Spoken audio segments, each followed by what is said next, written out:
second to go. Cousy throws it high in the air, and the Boston Celtics are the world champions. April 24th, 1963, long before you and I were here, Bob Cousy's last imprint on the game, winning the NBA championship, the sixth of his career in his final postseason game, a fitting farewell for basketball's first superstar guard. You know, it's hard to pinpoint the turning point for certain parts of NBA history.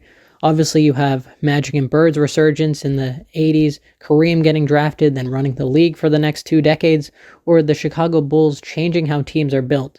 You know, there are plenty of teams and players that have changed the course of NBA history from culture to playing style. But for the point guard position, it's so obvious that Bob Cousy holds that right.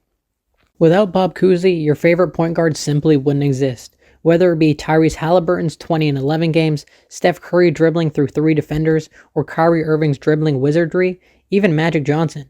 None of it would be possible if Bob Cousy never stepped on the hardwood, the NBA's first superstar point guard. Growing up in the state of New York as the only son of 2 French immigrants, basketball stardom, let alone fame, was never on the mind of a young Cousy. In fact, the NBA wouldn't even exist until he was 19 years old.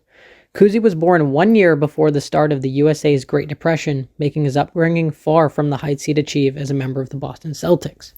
At the age of 13, Cousy fell out of a tree and broke his hand. The injury, which Cousy called a fortunate event because it forced him to become ambidextrous, a trait that served him well for his flashy playstyle in the NBA. As soon as Cousy was drafted to the league, some scouts praised his one-of-a-kind style, but many thought he wouldn't last. One scout wrote in a report, "The first time he tries that fancy dance stuff in this league, they'll cram the ball down his throat." I think at the end of the day, the most effective God-given skill I was given was the peripheral vision. Throughout my career, people used to say, "God, you have eyes behind your head. How could you do that?" Well, it was easy for me. I never got caught by surprise because I could, it's such an advantage to be able to see 180 degrees.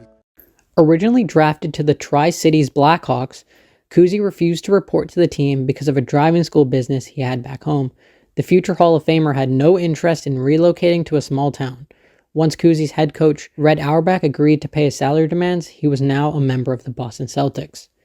Cousy hit the hardwood off and running, being named Rookie of the Year in 1950 and making the All-NBA first team in his second season in 1951. Cousy's first team selection would start a 10-year streak of those selections, including winning the MVP in 1957. Now you're probably thinking, why does any of this matter? Sure, Cousy made All-NBA teams, but there was also 4 other players on those teams. But the way Cousy played practically invented modern-day dribbling and what a modern-day point guard should be. Was he doing tween hezzies like Kyrie and Iverson? No, but he created the baseline of these actions. Remember earlier how I mentioned Cousy being ambidextrous? Well, before Cousy entered the league, there was a consensus of what a point guard should be. One-hand dribbling, and your main objective is to pass inside to the bigs. But once Cousy arrived, his dribbling and pass style shaped the trajectory of the point guard position. Multi-hand dribbles, in and outs, and behind-the-back passes were a norm for Cousy, but it was a new for the culture and the position of the NBA.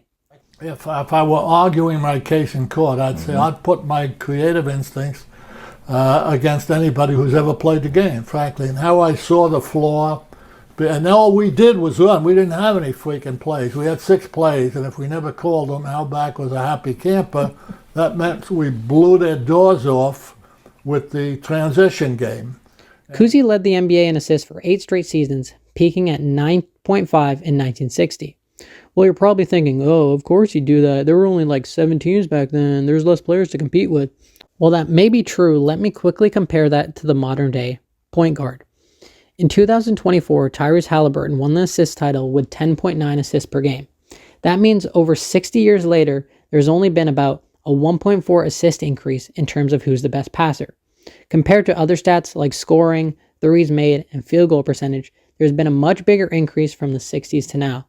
But what Cousy was doing back then would be considered elite today.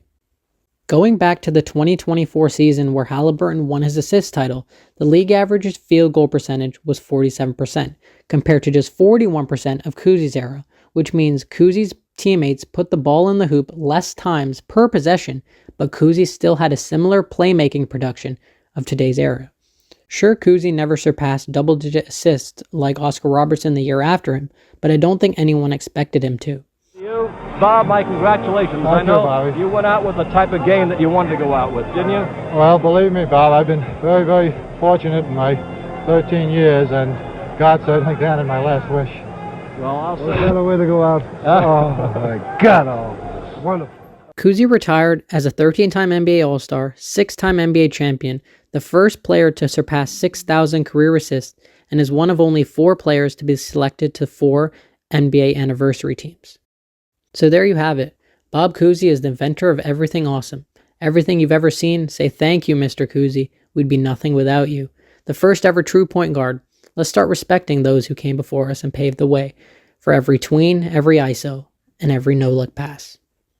Thanks for watching. This is BoxInOne, signing off. And I want to say to all of your fans throughout the country that it was a stirring thing to see you in such a tremendous finale. What a finale, huh? Red, my Wonderful. congratulations to you. My congratulations to the Lakers for the game. And that's the story from out here in Los Angeles.